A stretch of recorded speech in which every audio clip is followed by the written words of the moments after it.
Good day to all and Happy New Year! We are starting a new doll today. This will be the first doll of the year.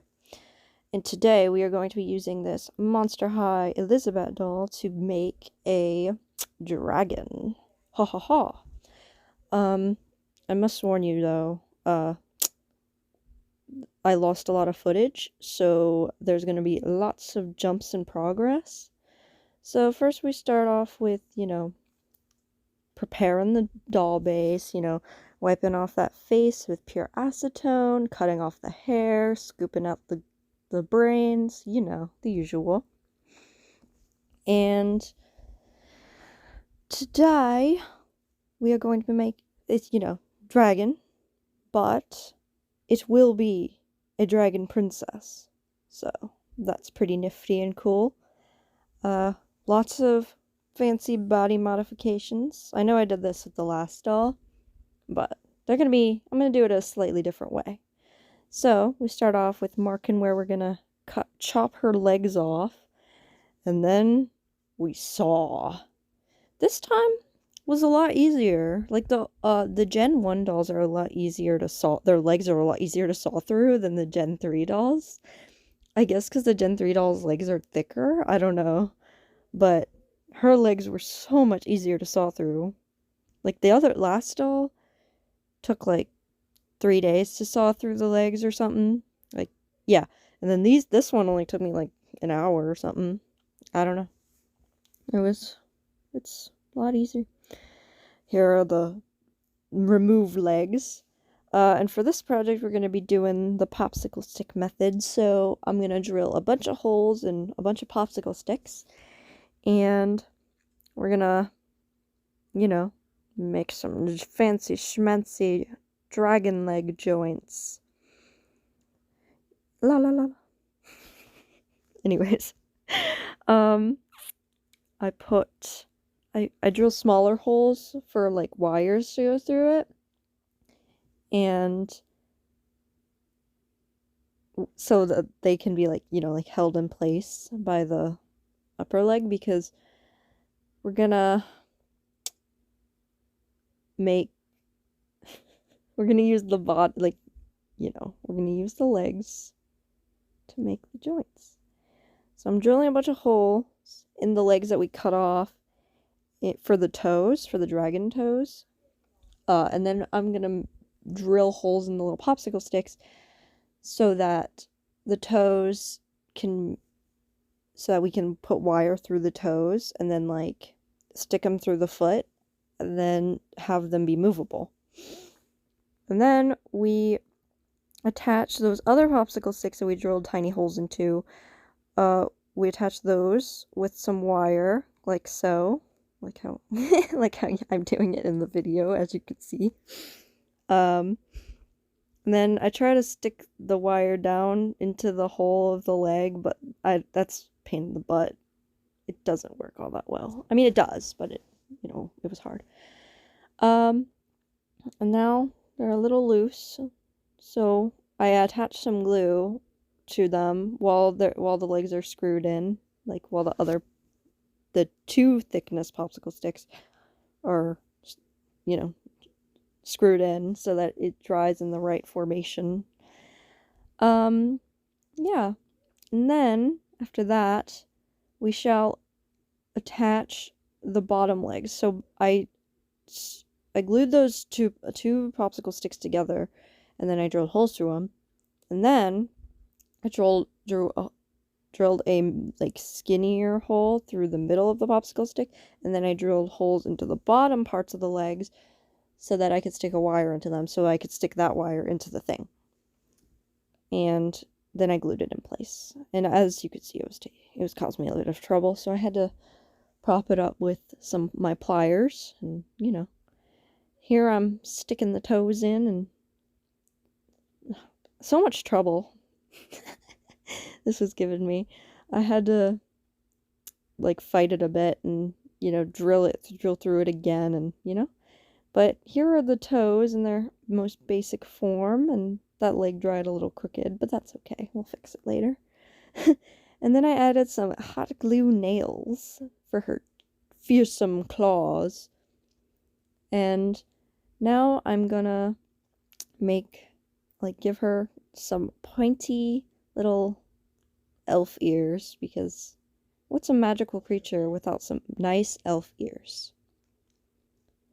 So I'm cutting off some wire and I'm gonna stick it into the head, and then I tie it, I mash it up inside the head for both ears, and then after we finish this, we will be making the wire. We will stick the wires that I cut and made for the horns into the head.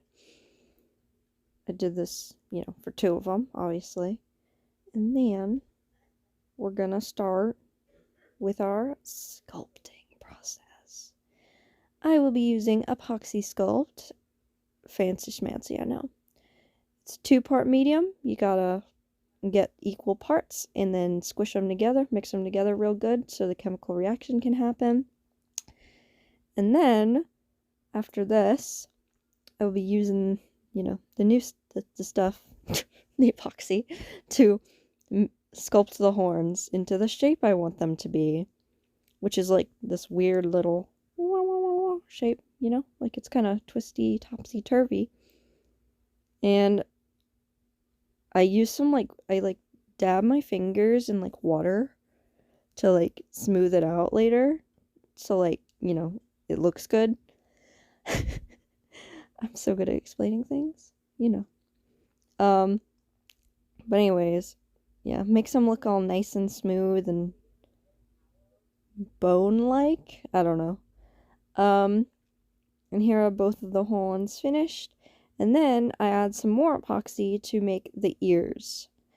I just, put it in, squish it into the wire, cover the wire with it. And then I'm gonna smooth it out a bit with some water on my finger. And then with a little bamboo skewer, I'm gonna push it a bit into the head to close in that gap. And then I'm gonna form I don't know what that part of the ear is called, but the part where, above the ear, and then you got the inner part of the ear. You know what I'm talking about. So I use the bamboo skewer to make that part of the ear. Yeah. And then here are both the ears. And then I'm gonna do the scales. So basically I just make little tiny balls out of the epoxy, and I just stick it all over the legs and just all over the legs and the toes and well, you'll see that later. But yeah, it just took me a few days to do, took a while. Very, very tedious process, but, chilling. We're chilling. Also, I forgot to mention I did add, my base layer of clay to it before I did that, obviously, And then I use this other, this air dry clay for the arm scales, because, I don't know, I just thought it's a cheaper medium, don't need to use all that heavy expensive epoxy for the arms. But this stuff smells weird. It smells has a very chemically smell, the type of smell that gives you a headache. Oh, I also forgot to mention I added a little plateau shape on her back for her wings. Because, we will be adding those later. But right now, I'm sticking a wire through the 2 holes I drilled in her butt, because we're making her a long dragon tail. And then after that, I twist it, and I add this little diamond shape, because, she's gonna have, a diamond shape, tip for her tail. We're adding these small hinges for her back. Yes, for the back. And then we will be drilling holes for the screws, which I don't show, but just know it happened. And I made her this little shoulder pauldron out of some craft foam. And here I was trying to add some details with the clay, but it didn't work because that clay doesn't stick to it. I ended up using, what's it called? The Crazy Art, like, clay. It was like, it's like basically like their version of Crayola Model Magic.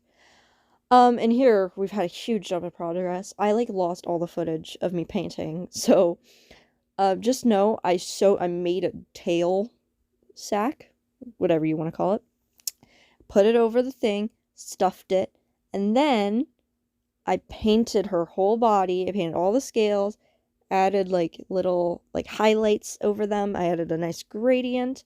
And here I'm cutting out a hole in the tip of her tail so I can put this little gem in place because she has this nice little pretty blue gem in the end of her tail. And I did this after I sewed and stuffed it, so I have to pull out all the old yarn, the brushed yarn I used for the stuffing. So I cut it out. I cut out both sides and pull out the yarn, and then I hot glue in place the little gemstone. Looks very nice. I painted it and stuff. I made it out of the air dry clay, so it would be lighter. And now I'm making the little band that goes on her arm for the pauldron. I just hot glue that in place to the length of her arm. I already measured it before I cut it, obviously, so I just had to wrap it around my finger to glue it in place. Then I put it around her arm where it's supposed to go, and then I put some glue on top, and I stick that painted shoulder pauldron on top. I did paint that, and I detailed it. I put some highlights on it. I did use like silver paint and stuff, yeah. There's her nice little shoulder pauldron. And then I take it off and pull off the hot glue that got stuck to her arm. Luckily, I didn't pull off any paint. I also painted her horns, which didn't get shown. So now here, I'm starting her face. Start with the whites of the eyes as usual, because we're doing a painted on face. And she's going to have some lovely green eyes to complement the blue and orange in her design because, it's a nice, I don't know, it's a nice accent color, I suppose. Blue is. And, yep, here are her emerald green eyes. And then we use our after this, we use our little paint pen, my little black oil paint pen, to do the details on the face. Oh, I want to mention, before I did the face, I covered all the paint under in matte Mod Podge so that, the paint would rub off if I needed to get rid of a mistake or something. And also just so it wouldn't scratch off on the table. I also made her this feather thing. It's like part of her body, modesty feather scales, whatever you want to call it. And then after I'm done with her face, I'll seal it all in with some matte Mod Podge, and then the doll is finished. After I make her a cloak and her wings, that completely got lost. But anyways, thank you for watching this mess of a video and listening to me ramble. Please like if you liked the video and, subscribe and if you want and do all that. And see you next time. Bye-bye.